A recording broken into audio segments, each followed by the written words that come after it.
Dalawa ang sugatan kabilang ng isang sundalo sa pamamaril sa poblasyon ng Ampatuan, Maguindanao del Sur. Idetalye mo Joelyn de la Cruz.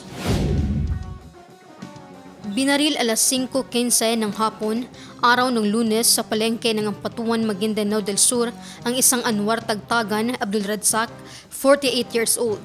Base sa investigasyon ng otoridad, sakay ng kanyang motorsiklo ang biktima nang biglang pagbabaril ng hindi pa kilalang salarin pagsapit nito sa lugar. Tinamaan naman ang ligaw na bala sa binte si Corporal Jerome Usman na nakadestino sa 6th IB at escort ng isang konsehal ng Dato Salibo, Maguindanao del Sur. Habang nag-ausap sila doon sa labas ng bahay ni Ma'am Jihan, doon dumaan yung riding in tandem, pinagbabaril sila, ma'am. Yung project talaga yung may tama sa batok. Ang 6ID ba yun na escort ni Councilor Jihan Sangki, ma'am, pero sa paa lang yung tama niya. After ng incident, pinuntahan namin, hindi na namin naabutan, ma'am, yung dalawang suspect.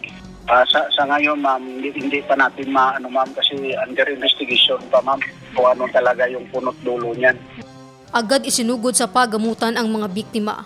Tumakas naman ang mga salarin sa di pa matukoy na direksyon.